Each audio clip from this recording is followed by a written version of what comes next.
여러분 안녕히 주무셨습니까? 참 좋은 아침입니다. 우리 2014년 11월 4일 화요일 말씀으로 드리는 오늘의 번제 함께 합니다. 창세기 1장 3절부터 25절까지 말씀으로 같이 하겠습니다. 우리는 3절부터 8절까지만 같이 읽습니다. 시작. 하나님이 이르시되 빛이 있으라 하시니 빛이 있었고 빛이 하나님이 보시기에 좋았더라. 하나님이 빛과 어둠을 나누사 하나님이 빛을 낮이라 부르시고 어둠을 밤이라 부르시니라.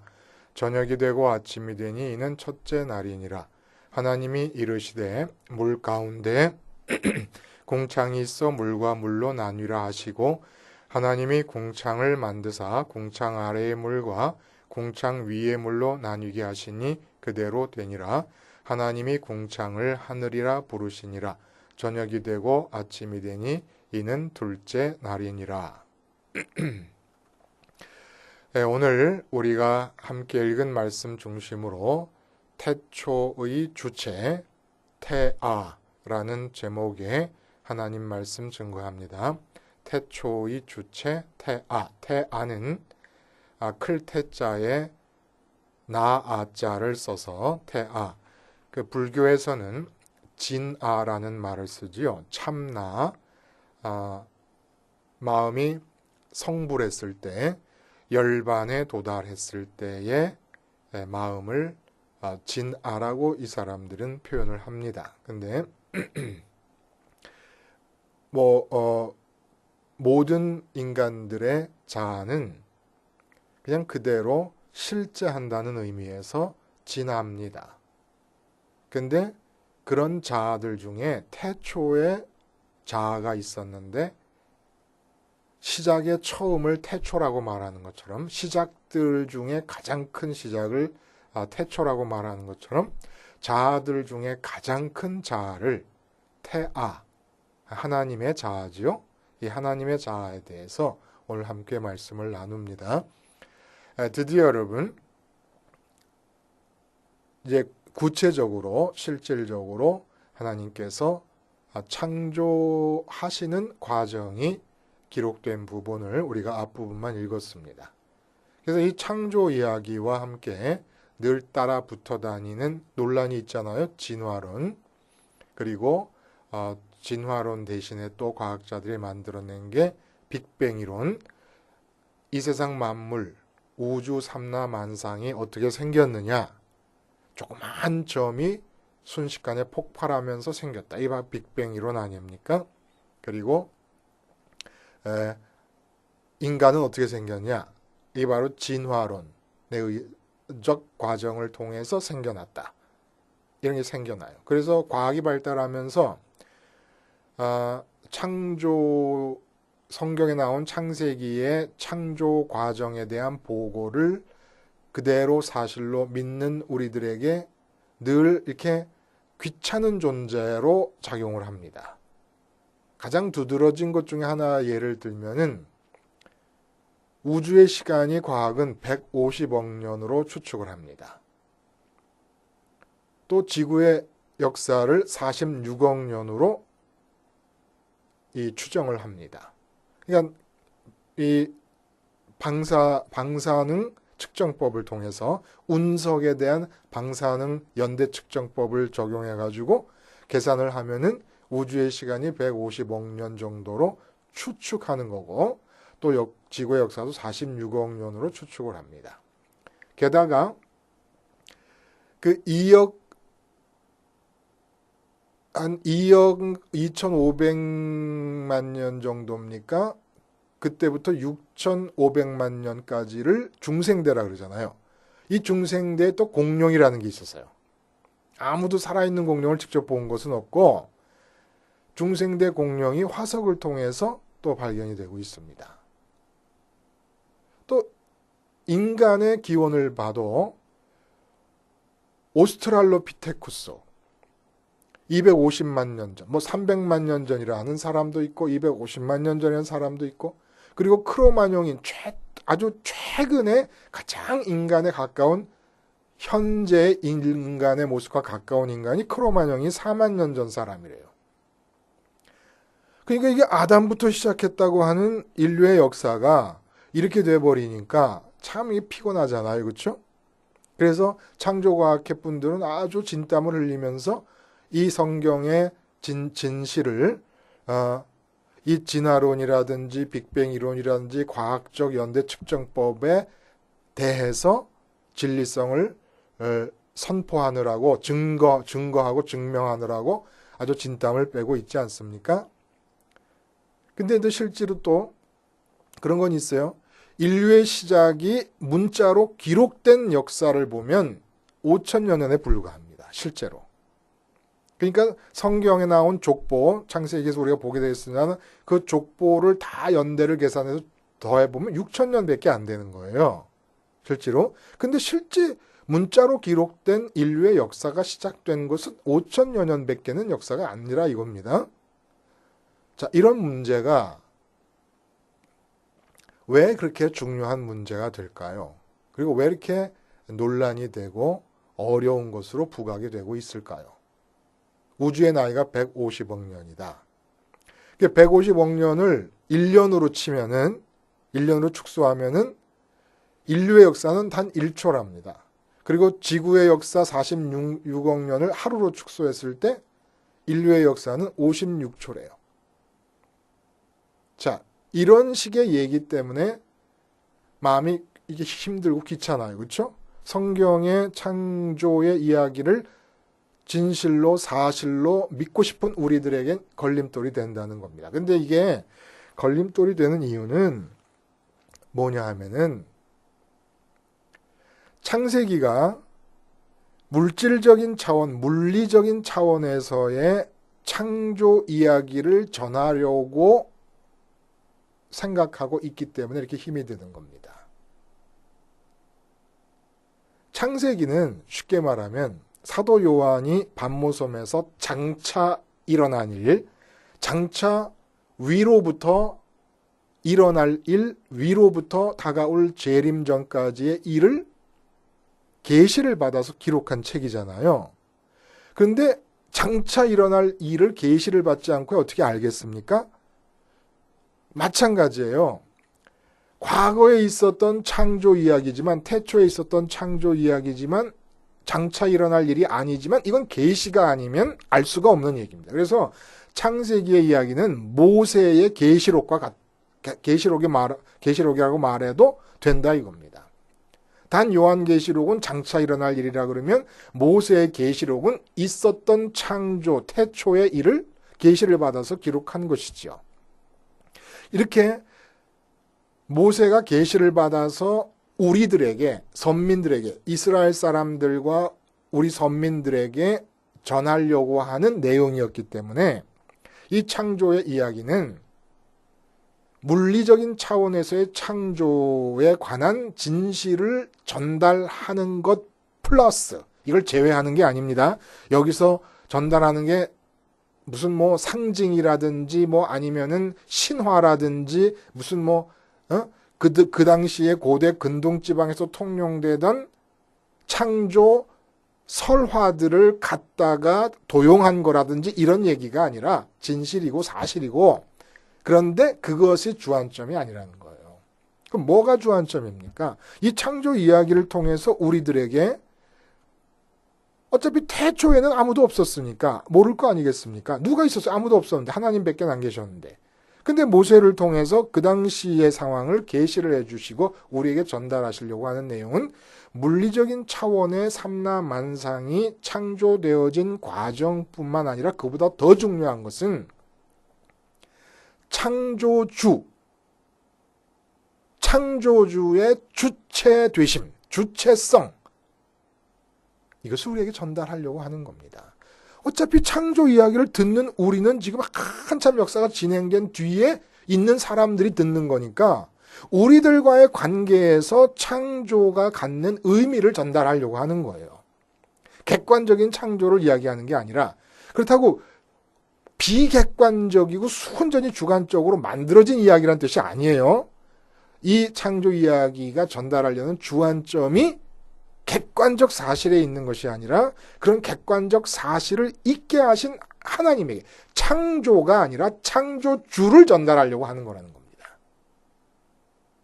창조주를 전달하려고 한다는 그 의도를 제대로 알고 이 창조 이야기를 이해하면 우주의 나이가 150억 년이고 지구의 나이가 46억 년인데 아담부터 시작한 인간의 역사가 어떻게 이게 조화가 될 수 있냐, 이런 문제가 그렇게 큰 문제가 안 된다는 거예요. 왜 큰 문제가 안 되느냐 하면 오늘 본문에서 하나님의 주체성에 대한 계시가 나옵니다. 근데 하나님의 주체성은 우선 하나님의 이름이, 하나님이라는 자아가 갖는 이름이 우리 인간들에 대한 관계에서 갖는 이름, 하나님의 세계만 있을 때는 하나님의 세계에서만은 하나님이 정말 하나님으로 불렸을지도 몰라요. 그냥 아버지라 불렸겠죠. 아버지라. 그리고 천사들이 먼저 창조되었었다 그러면은 천사들에게는 어떻게 불렸을지. 근데 하여간 이 히브리어로 하나님이라는 것이 엘로힘인데, 엘로힘이라고 하는 말이 이름으로 붙여진 것은 우리들과의 관계에서 하나님이 그렇게 불리고 싶으셔서 이름을 계시하신 것입니다. 엘로힘이라고.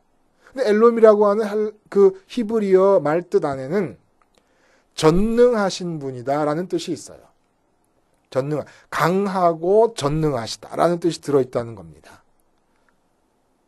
그러니까 성경은 처음부터 우리와 관계 안에 계시는 전능하신 하나님의 주체성을 계시하고 계시는 거예요. 근데 그 주체성이 어떻게 나타납니까? 태초에 엘로힘이, 하나님이 천지를 창조하셨느냐, 행위하시는 하나님으로 나타나십니다. 그리고 우리가 읽었지만은 첫째 날, 둘째 날, 셋째 날 계속해서 창조가 여섯째 날까지 진행되지 않습니까? 우리가 읽은 오늘 택정한 본문은 인간 창조 이전까지입니다. 여섯째 날까지 포함이 되지요. 여섯째 날 중에서도 마지막에 인간이 창조가 되었으니까 그 첫째 날, 둘째 날 창조되는 과정을 가만히 살펴보면 하나님께서 말씀하시는 분이십니다. 하나님께서 이르시되, 개역 성경에는 하나님이 가라사대 이렇게 나오는 말씀하시는 분이에요. 말씀하신다는 것은 뭘 뜻하는 겁니까? 생각하시는 주체를 뜻합니다. 그 다음에 보시기에 좋았더라라는 말씀이 나옵니다. 반복해서 보시기에 좋았더라, 보시기에 좋았더라. 하나님이 판단하시는 분이라는 겁니다. 그러므로 창조 이야기는 창조되어진 세계를 우리에게 하나님이 창조하셨다는 사실을 드러낼 뿐만 아니라 하나님이 창조하신 세계와 더불어 그보다 더 중요하게 그 세계를 창조하신 하나님을 드러내는 거예요. 태초에 주체가 있었다. 태초에 큰 자아가 있었다. 유일한 자아였던 그분이 계시된다는 사실을 우리는 접할 수 있게 된다는 겁니다. 그러면 여기서 우리가 생각할 것은 전능하시고 강하신다는 뜻이 엘로힘이라는 하나님이라는 단어 속에 들어있습니다. 전능하신 분이 생각을 하십니다. 그래서 창조를 하셨어요. 그러면 전능하신 분이 생각하시면서 창조를 하셨다. 이 점을 염두에 두고 우주가 과학적 연대 측정법에 의하면 150억 년이다. 지구가 46억 년이다. 크로마뇽인만 따져도 4만 년 전 사람이다. 그런데 아담의 계보를 따지면은 6천 년 전이다. 이걸 어떻게 극복할 수 있겠습니까? 한 가지가 질문을 드릴게요. 1000년 된 소나무가 있어요. 1000년 된 소나무로 집을 지었습니다. 그래서 과학자들이 와가지고 그 집을 먼 후대에 1000년 된 소나무로 집을 지은 지 1000년 뒤에 과학자들이 이 집의 연대를 측정하는데 소나무를 뚝 잘라서 연대 측정해 보니까 1000년이 됐어요. 그러니까 플러스 1000년에 2000년 된 집이다. 이렇게 측정을 한다고 쳐봅시다. 맞습니까? 재료가 2000년 된 거지요. 그렇죠? 집이 지어진 게 지금이고 1000년 뒤에 과학자들이 측정하고 있으니까 집이 지어진 거는 1000년인 거예요. 집의 역사는 1000년입니다. 그러나 집을 지을 때 쓴 소나무 재료는 그 자체가 1000년이 된 거니까 2000년이 된 거죠. 우주를 아담을 만드시기 전에 지으실 때 하늘의 별들을 만드시고 그러잖아요. 지금 하나님께서 그 하늘의 별들을 만드시고 그럴 때 하나님이 150억 년 된 재료들을 사용하실 수 없습니까? 하루가 1000년 같고 1000년이 하루 같다 그랬어요. 그러면 1초가 150억 년 같다 그러면 안 되는 겁니까? 전능하신 하나님이세요. 전능하신 하나님께서 생각하시면서 만드신 겁니다. 우주가 150억 년이라는 측정법이 맞다 하더라도 창조과학회에서처럼 그 과학적 측정 방법이 틀렸다는 걸 증명하기 위해 애쓸 필요가 없어요. 왜냐하면 하나님이 150억 년 된 재료를 사용하실 수 있고 150억 년 된 재료를 만드시기 위해서 단 0.00001초 안에 150억 년의 세월이 지나갈 수 있게끔도 하실 수 있으니까. 그러니까 문제가 안 된다는 거예요. 이런 문제가 생긴 게 이유가 뭡니까? 바로 창조에 관한 성경의 기사, 창조에 관한 보고에서 우리는 창조 자체만 자꾸 보고 있지 창조주에 대한 이야기를 안 보고 있다는 겁니다. 창조주에 대한 연구가 깊으면 깊을수록 과학적 측정 방법에 의해서 생기는 객관적 데이터와 문제가 될 게 하나도 없는 거예요. 전능하시고 강하신 하나님께서 창조하셨는데 무엇을 못하시겠습니까? 지구 46억 년짜리 재료를 만드신 거죠. 공룡 2억 2,500만 년 전에부터 6,500만 년 전까지 있었던 중생대에 살았던 공룡의 화석들, 공룡이 살고 죽고 화석이 된 그 모든 과정을 1억 년의 과정을 하나님이 1초 안에 다 지나가게 만드실 수 있는 겁니다. 또 1초 없이 아예 2억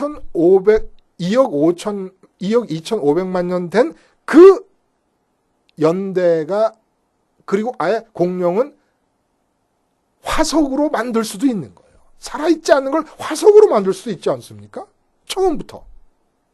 그러니까 그걸 우리가 무슨 수로 다 전능하신 하나님의 주체성에서 나오는 창조의 이야기, 창조의 비밀들을 다 헤쳐나가겠습니까?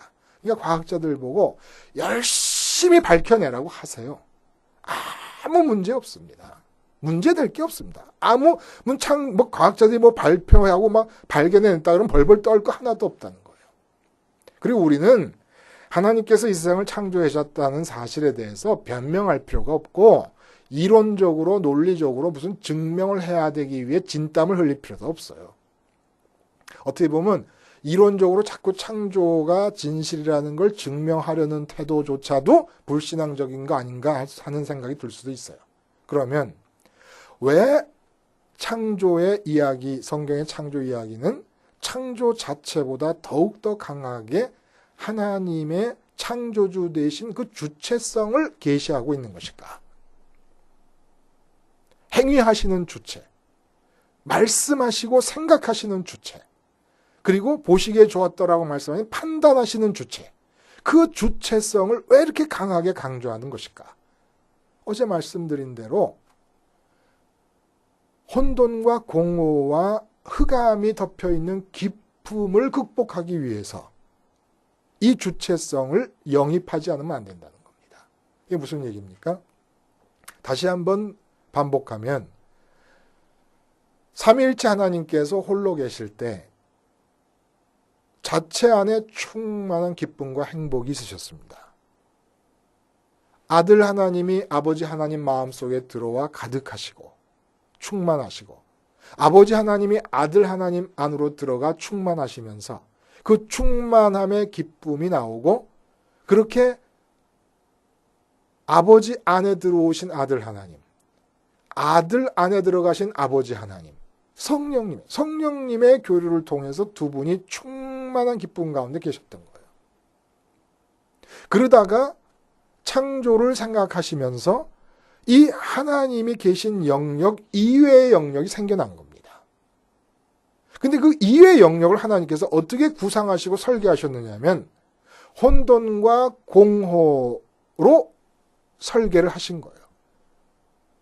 그리고 깊은 바다로 설계를 하신 겁니다. 이게 바로 모세에게 계시를 해주시는 내용들입니다. 알 수가 없는 거였죠. 그럼 왜 혼돈과 공호로 설계를 하셨을까? 하나님 이외의 영역. 하나님 이외의 영역이 생기면서 하나님이 계시던 영역은 저절로 상대적으로 하나님 이외의 영역과의 관계에서 천국이라 불리게 된 거죠. 우리가 흔히 말하는 하늘, 오늘 본문에 나오는 창조 중에 나오는 하늘은 스카이라 그러면 헤븐, 하나님이 계시고 보좌가 펼쳐져 있는 그 하늘이라고 불리게 된 거예요. 근데 그거에 반대되는 피조물의 세계인 땅, 우주 삼라만상까지도 땅으로 치울 수가 있는 거죠. 물리적이고 시간적인 공간, 시간과 공간의 이 영역, 여기를 땅으로 친다 그러면 여기는 왜 혼돈과 공호와 빠지게 되는 기쁨의 바다로 설계를 하셨을까? 이 하나님이 계시던 영역 이외의 피조 세계의 영역에서도 하나님의 주체성이 받아들여지시기를 하나님이 원하신 겁니다. 이 받아들여질 때 어떤 일이 일어납니까? 혼돈이 극복됩니다. 공허가 극복됩니다. 기쁨의 바다 위에서 가라앉지 않고 살 수 있게 됩니다. 그 수면 위에 하나님의 영이 운행하시더라 라는 말이, 하나님의 영이 생각을 품고 암탉이 알을 품듯이 생각을 품고 계시더라. 운행하시더라. 그래서 여러분, 그 품고 계신 알이 하나씩 부화할 때마다 첫째 날, 둘째 날, 셋째 날, 넷째 날, 여섯째 날에 창조들이 생겨난 거 아닙니까? 이 주체성, 생각하시고 보시기에 좋았다라고 판단하시고 말씀하시고 행동하시는 이 하나님의 주체성이 하나님 이외의 영역으로 받아들여져야 된다는 것을 선민들에게 말씀하시기 위해서 이 창조 이야기가 기록됐다는 거예요. 창조 이야기의 의도가 바로 여기 있다는 겁니다. 받아들여져야 된다. 하나님의 주체성이. 그래서 하나님의 주체성이 받아들여져가고 산과 바다가 생기고 해와 달이 생기고 우주가 생기고 별이 생기고 은하가 생기고 돌아가고 질서가 잡혀갑니다. 그러면 이렇게 되면 혼돈과 공허가 완전히 없어져 버렸냐? 아니요. 억제되어 있는 것입니다. 그러니까 나무가 한 그루 서 있다. 그래서 계절을 따라서 단풍이 지고 잎이 떨어지고 봄에는 잎이 나고 꽃이 피고 열매 맺고 이렇게 되는 이 모든 순환 질서적인 과정이 하나님의 주체성을 받아들였기 때문에 그렇습니다. 나무가 인격적으로 받아들인 건 아니지만 그 나무에 받아들여지고 있잖아요. 하나님의 주체성이. 행동하시고 말씀하시고 보시기에 좋았다고 판단하시는 하나님의 주체성이 받아들여지고 있는 거기에는 혼돈이 없습니다. 공허가 없습니다. 이 이야기를 왜 하고 있는 것입니까? 인간들이 유일한 피조세계의 인격자로서 바로 이 하나님의 주체성을 받아들여야 된다는 사실, 이 사실을 이야기하고 있는 거예요. 그리고 이 사실은 이 피조의 영역 자체 안에 이제 타락이 일어나고 죄가 들어오면서 죄는 이 혼돈과 공허와 흑암이 덮인 기쁨 자체가 죄악된 상태가 아니고 이 영역에 사는 인간들이 하나님의 주체성을 받아들이지 않고 자기 스스로 혼돈을 극복하고, 다시 말해 자기 스스로 자기 인생에 답을 내려고 그러고 자기 스스로 자기 인생에 열매를 맺으려고 그러고 자기 스스로 기쁨을 추구하려고 하는 이 과정, 하나님의 주체성을 거부하는 과정이 죄고, 그래서 앞으로의 역사는 어떤 역사가 되느냐? 이 창세기 1장 창조의 이야기가 우리에게 전해주는 바대로라면 나아가 여러분이 그리고 내 이웃 한 사람 한 사람 각자가 이 땅에서 사는 자기의 삶의 영역에서 태초의 자, 가장 큰 자, 가장 큰 주체 되시는 하나님을 받아들이느냐 못 받아들이느냐, 안 받아들이고 사느냐, 받아들이려면 어떻게 해야 되느냐라고 하는 과정의 반복이 일어나는 역사라는 겁니다. 이 바로 이제부터 성경에서 쓰여져 나갈 얘기들인 거예요. 이 땅에서의 삶의 영역 안으로 혼돈과 공허와 흑암이 덮인 기품으로 설계되어진 이 땅에서 하나님의 주체성을 받아들임으로써 혼돈이 극복되고 공허가 극복돼서 마음이 꽉 찬 상태에서 가라앉음이 없는 하늘의 기쁨을 누리면서 살아갈 수 있게 되느냐, 아니면은 하나님의 주체성을 받아들이지 않음으로써 내가 주체가 됨으로써 내가 답을 찾고 하려고 하는 바람에 삶은 끊임없이 혼돈과 공허함이 밀려 들어와서 억제되었던 혼돈과 공허가 밀려 들어오고 세상이라는 바다에 마음이 깊이 가라앉아서 걱정과 근심과 우울 속에서 살아가게 되느냐. 여기에 요한계시록이 얘기했던 붉은 용과 두 짐승이 가세하면서 인간이 주체가 되어도 이룰 수 있는 것이 있다고 속이기 위해서 바벨론을 끊임없이 역사 속에서 반복하면서 만들어가면서 인간을 미혹해가는 역사. 이 역사가 이제 시작이 되는 겁니다. 그러니까 창세기도 요한계시록을 읽고 읽어야 바른 것이고 요한계시록도 창세기를 읽고 읽어야 되는 것이니까 이게 참 이렇게 맞물려 있죠. 그치? 참 성경이 볼수록 기가 막힌 책입니다. 볼수록. 그래서 오늘 우리에게 주시는 메시지가 뭡니까? 우리의 삶에 하나님의 주체성을 영입할 것이냐 말 것이냐. 영입하면 산천초목이 하나님의 뜻대로 운행되듯이 내 삶도 하나님의 뜻대로 운행될 것이고, 영입하지 않으면 그 순간 그 즉시 억제되어 있던 혼란, 혼돈과 공허함이 밀려 들어오고 내 마음은 바닷속으로 깊이 가라앉으면서 침체되어지고 우울함과 걱정과 근심에 빠지게 될 것이라는 얘기입니다. 당장 경험하실 수 있습니다. 당장. 그럼 어떻게 우리가 이걸 받아들일 수 있습니까? 하나님의 주체성을. 저녁이 되고 아침이 되니라고 얘기해요. 저녁이 되고 아침이 되니. 저녁이 되고 아침. 반복됩니다. 저녁은 뭐예요? 활동을 놓는 겁니다. 잠잘 때 누가 활동하면서 잠자는 사람이 있습니까? 우리 아침이 시작이 아니라 저녁이 시작이라는 거예요. 영원한 저녁이 바로 십자가 위에서 이루어진 겁니다. 활동을 멈추고 생각을 멈추고 하나님의 주체성을 받아들이려면 내 주체성이 십자가에서 저녁을 맞이해야 된다는 겁니다. 내 주체성이 십자가에서 저녁을 맞이함으로써 하나님의 주체성이 내 삶으로 들어오신 하나님의 주체성에 의해서 행위하시고 말씀하시고 판단하시는 하나님께서 내 삶에서 움직여 나가실 때 끊임없이 밀려 들어오려고 지금 억제되어 있던 혼돈과 공허와 기쁨의 바다가 물러나고 그 바다 위에 가라앉지 않고 떠서 하나님과 더불어 평강의 삶을 살 수가 있다는 얘기지요. 십자가 위에서 이루어진 저녁을 모든 일의 시작으로 삼는 겁니다. 모든 일의 태초, 가장 큰 시작 아니었습니까? 태아, 가장 큰 자아입니다.